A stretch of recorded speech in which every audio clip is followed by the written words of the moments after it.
Assalamualaikum warahmatullahi wabarakatuh. Perkenalkan, nama saya Oktavia Dwilandari dengan NIM 811420475 dari Rombil 9, Hukum Internasional hari Rabu jam 3 sore.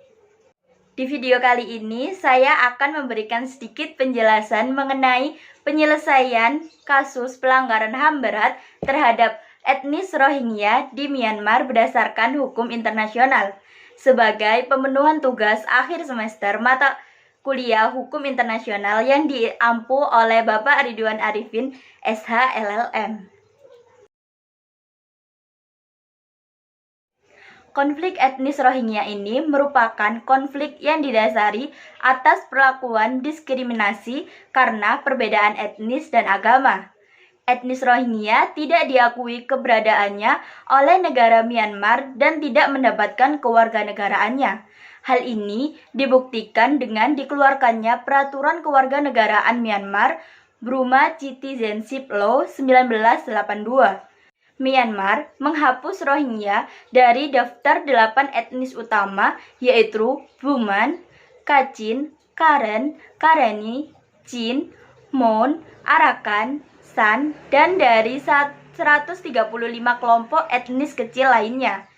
Presiden Myanmar Thein Sein melakukan pengusiran pada etnis ini dengan mengatakan pada forum internasional bahwa Rohingya are not people and we have not the duty to protect them.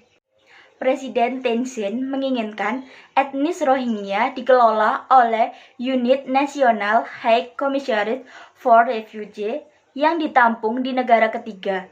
Selain itu, Presiden Thein Sein menyebutkan etnis Rohingya diarahkan sebagai a threat to national security. Pernyataan yang dilakukan oleh Presiden Thein Sein berdampak buruk pada etnis Rohingya yang tidak hanya berasal dari pemerintahan saja, tapi juga ada dari masyarakat Myanmar. Perlakuan buruk yang terjadi terhadap etnis Rohingya sebenarnya sudah dialami sejak tahun 1962 pada saat pemerintahan Presiden Un Ayun. Presiden Un Ayun membentuk operasi-operasi hingga menyebabkan orang Rohingya terusir paksa dari negara Myanmar.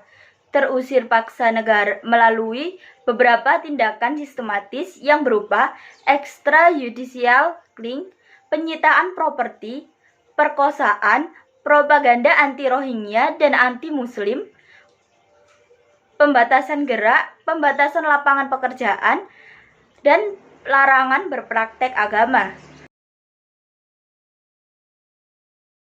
Kejahatan terhadap kemanusiaan yang dialami oleh etnis Rohingya berupa pengusiran atau pemindahan penduduk secara paksa.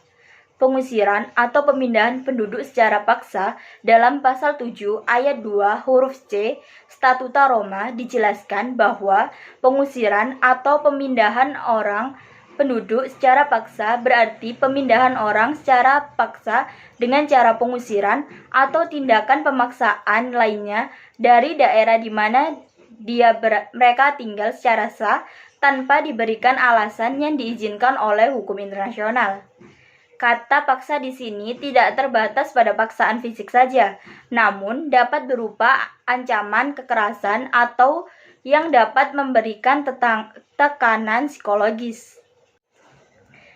Pelanggaran HAM berat dilakukan oleh pemerintahan Myanmar kepada etnis Rohingya adalah kejahatan terhadap kemanusiaan yang pengusiran secara paksa. Pengusiran secara paksa di sini dilakukan melalui beberapa tindakan sistematis. Yang pertama yaitu etnis Rohingya tidak diakui kewarganegaraannya sebagai warga Myanmar. Yang kedua, adanya larangan untuk berpraktek agama. Dan yang ketiga, adanya perlakuan diskriminasi terhadap etnis Rohingya. Tindakan-tindakan yang harus dilakukan oleh negara sebagai bentuk pertanggungjawaban atas terjadinya pelanggaran HAM yaitu: yang pertama, negara harus menjalankan terlebih dahulu willingness and ability untuk mengadili. Jika tidak mau atau tidak mampu dalam mengadili, maka kasus tersebut akan diambil alih oleh pengadilan pidana internasional. Yang kedua, negara berdasarkan prinsip equality before the law harus mencegah terjadinya impunity. Yang ketiga, karena pengadilan HAM berat merupakan pengadilan sesudah terjadinya konflik, negara harus terlebih dahulu dapat menyelesaikan konflik seperti dengan cara membentuk Komisi Kebenaran dan Rekonsiliasi. Yang keempat, pengadilan HAM berat didasarkan atas kejahatan-kejahatan yang diatur dalam hukum internasional. Yang kelima, yaitu negara berusaha untuk memenuhi terlebih dahulu ketentuan yang diatur dalam UN Declaration of Basic Principles of Justice for Victims of Crimes and Abuse of Power 1985. Yang keenam, negara harus memastikan dan sanggup bahwa kejahatan pelanggaran HAM berat tidak akan terulang lagi. Yang ketujuh, negara harus melindungi saksi dan korban. Dan yang terakhir, yang kedelapan, yaitu negara harus mematuhi berbagai ketentuan-ketentuan internasional yang berhubungan dengan perlindungan HAM. Sebagai contoh, pada kasus ini, pemerintahan Myanmar tidak dapat mengambil keputusan suatu tindakan yang tegas untuk menyelesaikan kasus ini yang terjadi di negaranya. Bahkan, terkesan membiarkan permasalahan tersebut berlarut-larut terjadi. Apabila ditinjau berdasarkan hukum internasional, jika suatu negara dirasa tidak mau untuk mengadili para pelaku tindak kejahatan, maka kasus tersebut dapat diambil alih oleh Dewan Keamanan PBB. Dengan ini, kasus yang terjadi di Myanmar dapat diambil alih oleh Dewan Keamanan PBB untuk merekomendasikan penyelesaian apa yang digunakan untuk mengakhiri kasus yang terjadi di Myanmar. Dalam pasal 33 Piagam Perserikatan Bangsa-Bangsa dijelaskan bahwa untuk menyelesaikan kasus seharusnya menggunakan cara diplomasi terlebih dahulu sebelum ke ranah hukum. Adapun bentuk-bentuk mekanisme diplomasi yang dapat digunakan untuk menyelesaikan kasus yang terjadi di Myanmar ialah dengan menggunakan mediasi. Mediasi adalah cara penyelesaian dengan melalui perundingan yang diikutsertakan pihak ketiga sebagai penengah. Pihak ketiga di sini disebut dengan mediator. Mediator di sini tidak hanya negara, tetapi dapat individu, organisasi internasional, dan lain sebagainya. Mengenai kasus yang terjadi pada etnis Rohingya, PBB dapat menjadi mediator untuk menengahi para pihak yang bersengketa, yaitu antara etnis Rohingya dan pemerintahan Myanmar dengan penduduk warga negara Myanmar. Serta PBB dapat membantu memberikan usulan-usulan bagi para pihak untuk menyelesaikan masalah yang terjadi tanpa adanya salah satu pihak yang dirugikan. Jika dalam menggunakan cara mediasi, permasalahan yang terjadi masih belum dapat diselesaikan, dengan hal ini, kasus yang terjadi dapat diambil alih oleh Dewan Keamanan PBB untuk diselesaikan menggunakan cara melalui Mahkamah Pidana Internasional dengan memperhatikan 4 yurisdiksi pada ICC, yaitu yang pertama yaitu arsenal material.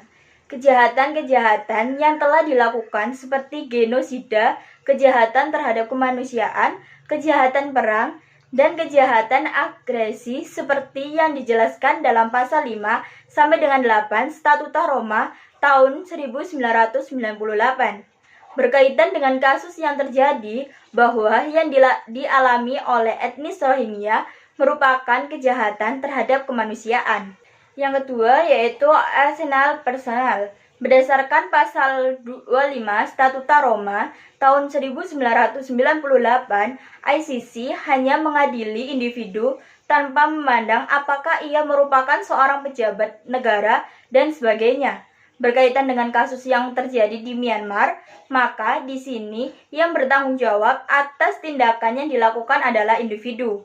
Yang ketiga yaitu ada rational loci. ICC dapat mengadili kasus-kasus yang terjadi di negara peserta di mana menjadi lokasi tempat terjadinya kejahatan. Hal ini diatur dalam pasal 12 Statuta Roma tahun 1998.